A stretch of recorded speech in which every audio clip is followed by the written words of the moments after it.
Praise the Lord, hallelujah. യേശുവിൽ ഏറ്റവും പ്രിയമുള്ള മാതാപിതാക്കളെ, സഹോദരി സഹോദരന്മാരെ, പ്രിയ കുഞ്ഞുമക്കളെ, ഇന്നത്തെ വചനഭാഗം പ്രഭാഷകൻ്റെ പുസ്തകം 6-ാം അധ്യായം 32-ാം വാക്യം ഇപ്രകാരം പറയുന്നു: മകനെ, മനസ്സ് വച്ചാൽ നിനക്ക് ജ്ഞാനിയാകാം, ഉത്സാഹിച്ചാൽ നിനക്ക് സമർത്ഥനാകാം.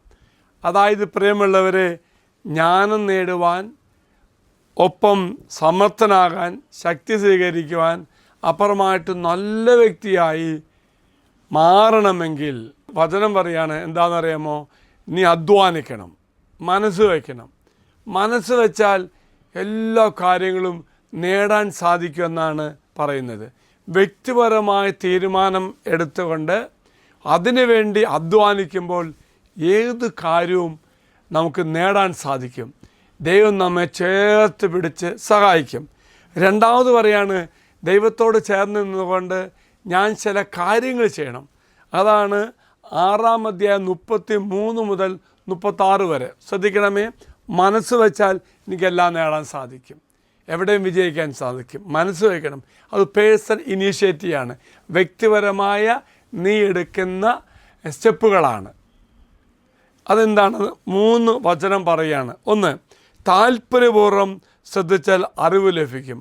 അപ്പം എന്തെങ്കിലും നീ ശ്രദ്ധിക്കണം, അത് താല്പര്യപൂർവ്വമാകണം. ഇനി ഏകാഗ്രചിത്തനാകണം, അത് വിവേകിയായി മാറും.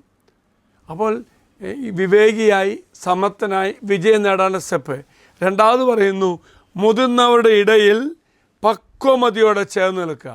അപ്പോൾ മുതിർന്നവർ, പക്വതയുള്ളവർ, വിവേകമുള്ളവരൊപ്പം നടക്കണം, അവരൊപ്പം ആകണം. അപ്പോൾ എനിക്ക് വിവേകം കിട്ടും. അടുത്ത് പറയുകയാണത്, ദിവ്യഭാഷണം ഗ്രഹിക്കാൻ മനസ്സിരുത്തുക, ശ്രദ്ധയോട് കേൾക്കണം. അതുപോലെ ജ്ഞാനസൂക്തമൊന്നും വിട്ടുകളയരുത്. ജ്ഞാനത്താൽ, ദൈവിക ദർശനത്താൽ ദൈവിക ജ്ഞാനം നീ കളയരുത്.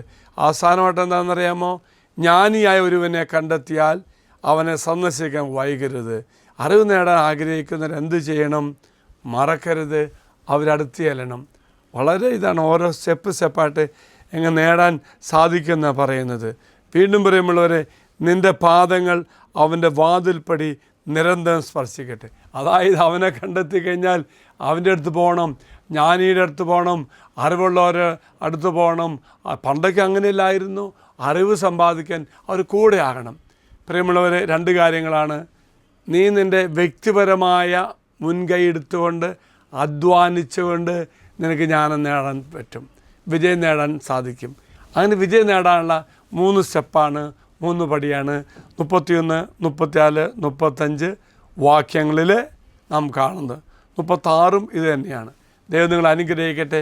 മറക്കരുത്, ജ്ഞാനവും എന്തു നേടുവാനും അത് നിന്നെ ആശ്രയിച്ചിരിക്കും. നീ അധ്വാനിക്കുക, ഈ സ്റ്റെപ്പിലൂടെ കടന്നു പോവുക, നിന്നെ കർത്താവ് അനുഗ്രഹിക്കും. അച്ഛൻ നിങ്ങൾക്ക് വേണ്ടി പ്രാർത്ഥിക്കാം.